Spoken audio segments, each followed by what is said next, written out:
They can never take the game from a young G. He leaned over and the window rolled down the window, pop. Did you kill Tupac Shakur? I didn't kill Tupac. I mean, I don't know why, you know what I'm saying? They would even say something like that. My brother killed Tupac. We with somebody, it's kind of crazy situation you was born into and shit. The brother to Tupac, who killed Tupac, is your brother. No cap. So like, yeah, that shit happened. You feel me? I was a 10-year-old little nigga. You feel me? When that happened, so that shit on my back. You feel me? Watch, having to live with that shit. But I made my own name in the streets, my nigga. My name Dabo. You feel me? My name ain't Lil Lane or none of that shit because you gotta stand on shit. You feel me? What your name is, you gotta stand on that shit. You feel me? I stand on what I stand on. You feel me? Shit, were you old enough to know like who Tupac was and how big of a person he in the rap scene? Honestly, I did. Cause my big brother, we listened to the nigga. You feel me? We honestly listened to Tupac. My nigga more than Biggie Smalls when he, you know what I mean, when he was hot. So we real West Coast babies, bro. We feel me? We played all that shit honestly. But at the end of the day, it's just like you gotta separate the music from the street reality. You know what I'm saying? Nigga really a grown man, street. Nigga got families and all that. Nigga can't let nobody do that to him. I was at my brother's house. You feel me? I shit TV. Hit the TV and all that. Well, my brother didn't hit TV with the niggas, you know what I mean? So I don't know what's going on. My brother came walking through the door. You feel me? With a few of his partners, you feel me? It's like, damn, I was 10. So nigga had to go upstairs and like, go upstairs, you feel me? So nigga was like, damn. Trying to listen, but nigga ain't listening to that. Nigga had a life when I was a kid, we didn't know what was going on. Till days went by and shit, and you know how it go, the media get involved and all that. They get to doing what police do and investigators do. They started asking questions and looking around and putting pictures up on people and all that. Then I started seeing what was going on. This shit involved my family. Like, damn, you know what I mean? The famous rapper was killed. You feel me? Nigga was hurt, actually. Nigga was sad. Because the nigga literally listening to that nigga. That nigga be on the radio and shit. You feel me? You know, videos and shit. Like, everybody in the streets playing that nigga throughout the city. So, the nigga really was connected to Tupac on the music level as a kid. So, it was a sad situation. Like, god damn, you feel me? How that happened? You feel me? How that worked? Shit, at the end of the day, street shit, you feel me? I feel like that situation is a worldwide street shit, dog. It don't matter if you're out California or it could be California or Wisconsin, my nigga. Like, you know what I'm saying? Nigga go through some shit like that with any nigga gonna do something to a nigga, you feel me? At least try to, you feel me? And that's how that shit went. Yo, YouTube, what up? It's your homie Gab. I'm in the building, and this is MAKAVELI Media. First and foremost, I want all of y'all to go check out TRMVPTV, The Streets, for this incredible exclusive interview with Orlando Anderson's brother Dabo. It's crazy. Make sure you go check out the full interview over there once again. But I wanted to break down and review a clip of this interview and talk about it with y'all. Because a lot of us wrestle with the idea of actually who killed Tupac and why. And all fingers always point back to Orlando. No matter who we believe actually sent Orlando, whether it was Puffy, whether it was different entities inside the music industry, inside the government, or other street factions. But all signs always point back to Orlando. And maybe this video can serve as some clarity on the situation because you have Orlando Anderson's younger brother talking about exactly what happened and how he had to grow up with the stigma at 10 years old with the rumor of his brother actually being Tupac's killer. In this interview, he gave you a glimpse what it was like for him. He said, nah, I don't go by Baby Lane or Lil Lane. Hell no. I'm my own guy. I'm Dabo. Because you got to stand on your name. So would you want to be the little guy to the guy that killed Tupac growing up in LA during the 90s and 2000s? Hell fucking nah. The brother is clearly trying to separate himself from that situation.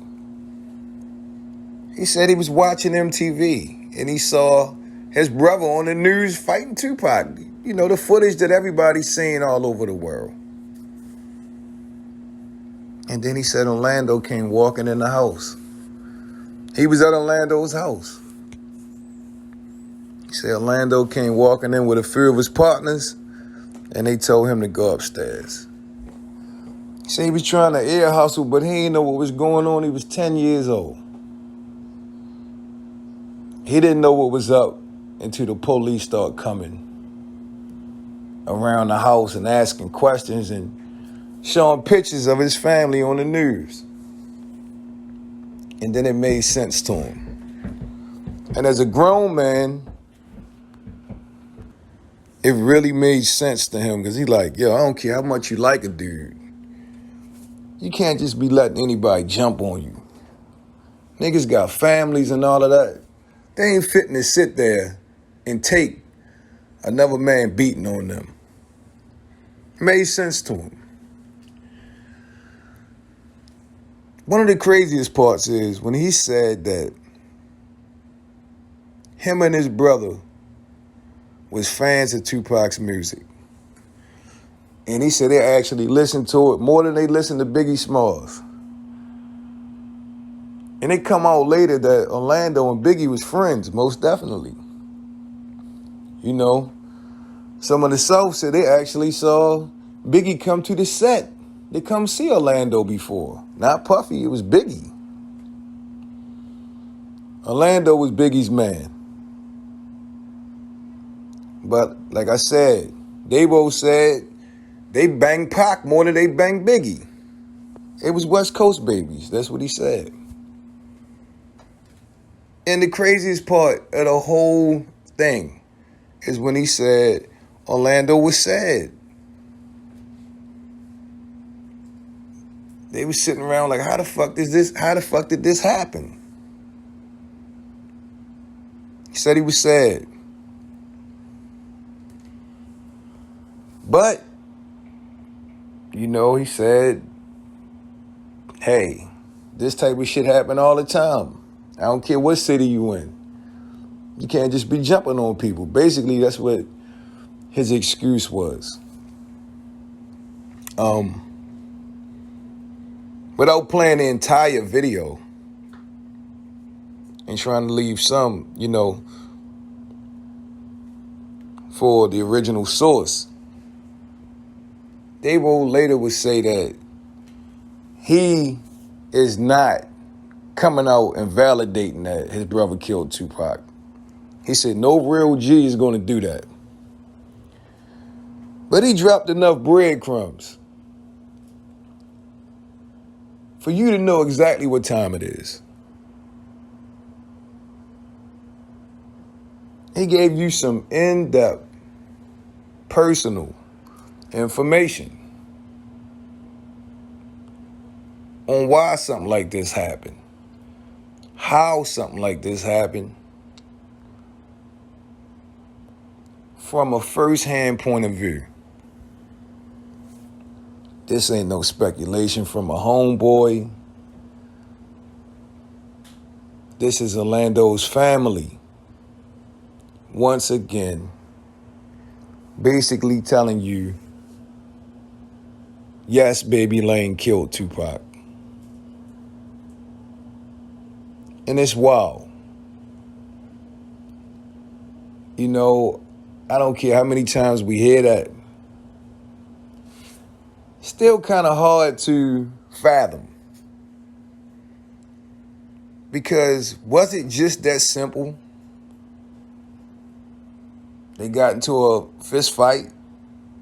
Orlando got jumped, and he came back and smoked pot. Maybe it was just that simple. But all of the other things that, you know, we suspect could still be possible.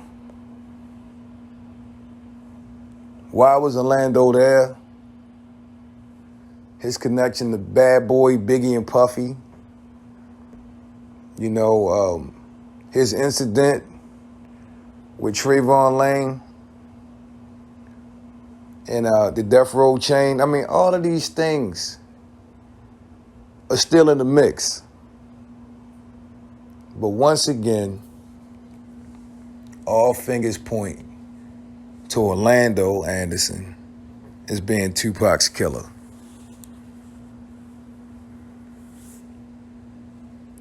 What does this video say to you? Is this proof? A statement like this being made by Orlando's brother? Does this prove that, yes, Orlando was Tupac's killer? Or once again, is there still room for doubt? I need you guys to sub to the channel. This is MAKAVELI Media. Turn on them post notifications so you'll be the first ones to get it when I drop that shit. And it's been a pleasure as always. I'm your homie Gab. I'm signing off. I'm about to hit y'all with the peace.